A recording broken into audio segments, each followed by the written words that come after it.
Hello बच्चों। तो हम इस वीडियो में क्या पढ़ेंगे, विसर्ग संधि। क्योंकि हम पिछली 2 वीडियोस में इसी चैप्टर के पार्ट्स एक व्यंजन संधि और स्वर संधि कंप्लीट कर चुके हैं और ये 3rd पार्ट है आपका विसर्ग संधि। तो सबसे पहले आपको ये जानना ज़रूरी है कि विसर्ग क्या होते हैं। तो सबसे पहले देखिए बेटा, ये जो 2 डॉट्स होते हैं ना, ये आपके विसर्ग होते हैं। और विसर्ग का मेल स्वर यानी आ ज़रूरी नहीं कि आ ही, और भी कोई आपके ये हो सकते हैं या क, है ना। विसर्ग का मेल स्वर से या व्यंजन से हो, फिर परिवर्तन होने पर जो इसका वर्ण बनता है वही विसर्ग संधि कहलाता है। तो एग्जाम्पल देखिए, दू पर विसर्ग लगा हुआ है, इसको हम पढ़ेंगे दुह, और ये है कर्म। तो विसर्ग का मेल का से होने पर शा बना। देखिए, दू तो एज इट इज़ है और कर्म भी एज इट इज़ है, लेकिन ये जो शा आया ये कहाँ से आया? ये आपका विसर्ग है ना, यही परिवर्तन होकर सा बना है। अब यहाँ पर नी और आशा, यहाँ पर आपका विसर्ग क्या बन गया? रा बना है। तो निराशा, ये बनता कैसे है, यही नियम हम आगे इस वीडियो में पढ़ेंगे।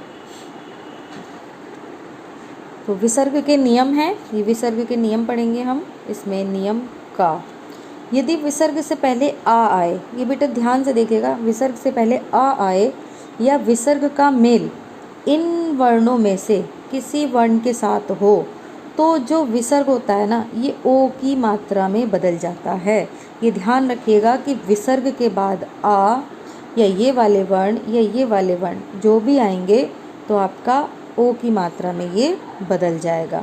जैसे एग्जाम्पल देखो, तपह बल तपोबल, यही वाक्य में भी कंडीशन अप्लाई हो रही है, तो ये ऐसे आ जाएगा। इसको आप प्रैक्टिस करेंगे तभी ये आप लोगों को ठीक से आएगा। नेक्स्ट है आपका ख, विसर्ग का रा में बदलना। अब विसर्ग रा में कैसे बदलेगा, है ना, विसर्ग रा में कैसे बदलेगा? यदि विसर्ग से पहले आ को छोड़कर कोई अन्य स्वर हो, अन्य स्वर यानी ये जो मात्राएं दी हुई है ना ये, या किसी स्पर्श व्यंजन के तीसरे चौथे वर्ण या इन वर्णों से हो, ठीक है। अन्य स्वर हो सकता है या स्पर्श व्यंजन का खा गा घा, आपके 25 और 2 जो वर्ण हैं वो मिलाकर 27 टोटल स्पर्श व्यंजन है आपके। तो ये आपके स्पर्श व्यंजन के तीसरे, चौथे और 5वें, ये ध्यान रखिएगा। पहले दूसरे से हमें कोई मतलब नहीं है, का खा से हमें मतलब नहीं है, गा घा णा, ये 3, और इन्हीं के नीचे वाली जो आपकी लाइन है वो सारे उनसे मिलकर के बने या ये वाले हों। देखिए, आ को छोड़कर बाकी सारे स्वर, का खा वाली लाइनों को छोड़कर बाकी तीसरे, चौथे, 5वें ये और ये वाले, इन सब के साथ अगर मेल होता है तो रा बन जाता है। यानी कंडीशन विसर्ग में रा बनने की ज़्यादा आती है, ठीक है। ज़्यादा से ज़्यादा आपका रा बनता है, शा भी बनता है, चा भी बनता है, छा भी बनता है, बट रा सबसे ज़्यादा बनता है ना। पुनः जन्म, पुनर्जन्म, निर्मल, निर्मल। तो इस तरीके से आप ध्यान। तो हमने देखा रा में बदला। अब नेक्स्ट नियम हम इसका पढ़ते हैं, विसर्ग का शा में बदलना, है ना। यदि विसर्ग से पहले कोई स्वर हो, ध्यान दीजिएगा, विसर्ग से पहले कोई स्वर हो तो विसर्ग का मेल, ये जो बेटा इसमें मात्राएं लगी होती है ना, आप ध्यान रखना, ये व्यंजन के बाद होती हैं ये मात्राएं, इसलिए बोलते हैं कि विसर्ग से पहले स्वर। वरना आपको देखने में तो ये लग रहा है कि दा ही विसर्ग से पहले है, ऐसा नहीं है। दा प्लस ऊ, तो विसर्ग से पहले ऊ है, दा नहीं है। विसर्ग से पहले कोई स्वर हो तो विसर्ग का मेल चा, छा, या विसर्ग से हो तो ये शा बन जाता है। तो बेटा इसका नेक्स्ट हम इसका नियम देखते हैं, घा यानी विसर्ग का शा में बदलना।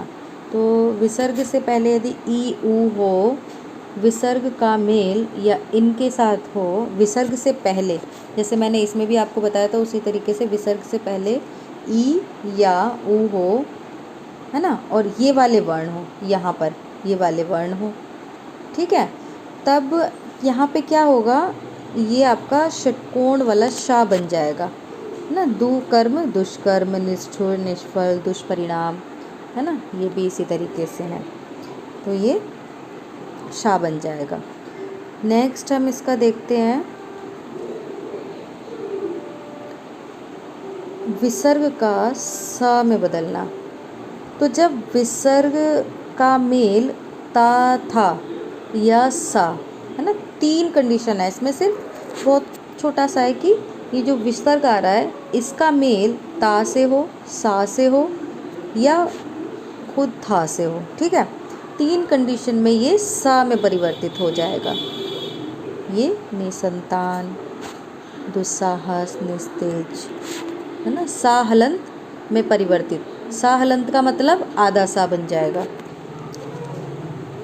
नेक्स्ट हम देखते हैं विसर्ग का लोप या पूर्व स्वर का दीर्घ हो जाना। मतलब क्या है इसका?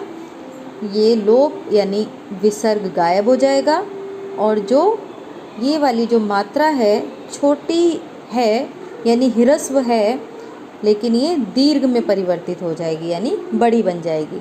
तो निह रस नीरस। कंडीशन क्या है? कंडीशन देखेंगे इसकी।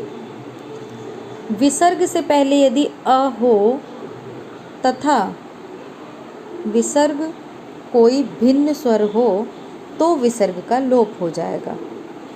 विसर्ग से पहले आ हो या भिन्न स्वर हो तो ये लोप हो जाएगा इसका। निरोग निरोग, निरस नीरस, और ये मात्रा जो है वो बड़ी वाली मात्रा बन जाएगी।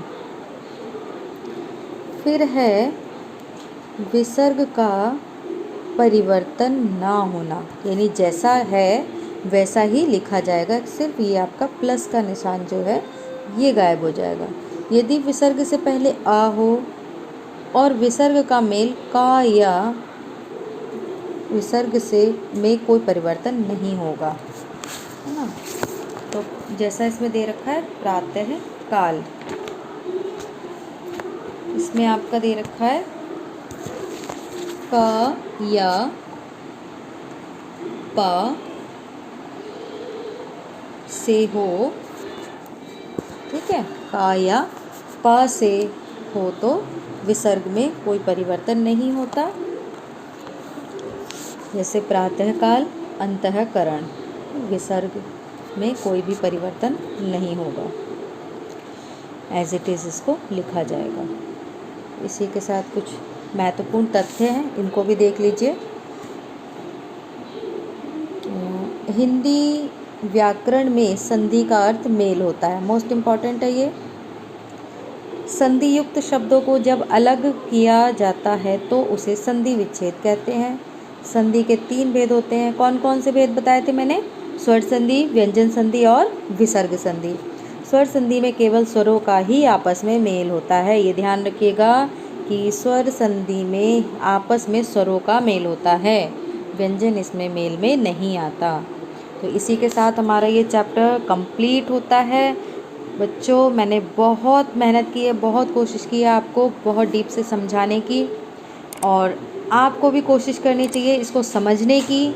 तो इसके लिए आप बैठ के इस वीडियो को ध्यान से सुने, पेपर कॉपी लेकर बैठें, पेन लेकर बैठें, जैसा मैं बता रही हूँ उसको समझ के नोट करते हुए इसको सीखें।